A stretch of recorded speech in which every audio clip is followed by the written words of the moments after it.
The warehouse fire at People's Cartage in Parkersburg may be out, but health concerns from lingering smoke can last days.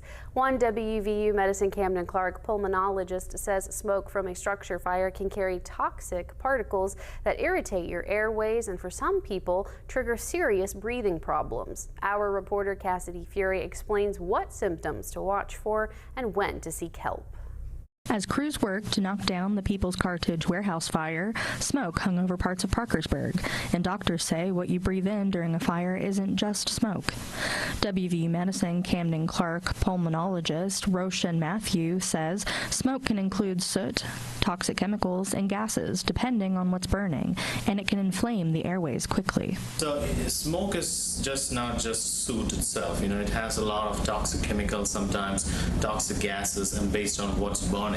So when somebody inhales such soot or smoke, you usually have a lot of mucus and inflammation in the lung and the airways, starting from the nose into your throat and deeply into your lungs. That inflammation can lead to coughing, burning eyes, and throat irritation, even if you weren't right next to the flames. Matthew says everyone is susceptible, but some groups are more likely to develop serious complications. The most susceptible people are people who are kids, children, because they breathe faster, so they have more particles going into their lung. Elderly people with pre-existing lung disease such as COPD, asthma, or pulmonary fibrosis and all the cystic fibrosis, all those people are highly susceptible to develop smoke-related problems. Matthew says what makes situations like the People's Cartage fire tricky is that you may not always see thick smoke, but the smallest particle and fumes can still linger in the air.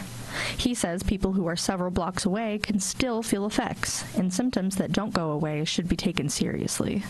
Now, people who are living away from the smoke, maybe 3 to 4 blocks away, they still will get exposure to the smoke-related injuries, mostly just because of irritation from the toxic fumes. Okay, and sometimes you don't see the smoke itself. Does not mean the fumes are not there. So when is it time to call your doctor or head to the ER? Matthew says mild irritation often improves once the smoke is gone, but if symptoms persist for several days, that's a red flag. In the event, after 3 or 4 days, and the smoke has gone away and you are away from the area of the smoke, if you have persistent coughing, persistent trouble breathing, or more drowsiness or nausea, sometimes vomiting, all of those things are a suggestion that probably you're not getting enough oxygen to your brain and oxygen to your body. So in that event, when you're more breathless and more drowsy, it's a suggestion that you need to seek medical attention. If someone comes in with concerns, doctors can check oxygen levels and may order a chest x-ray or a CT scan to look for inflammation or injury. And for longer-term concerns, lung function testing can help determine if there are lasting effects. Doctors also recommend keeping an eye on local air quality alerts after big fires and staying indoors or wearing an N95 mask when smoke conditions worsen.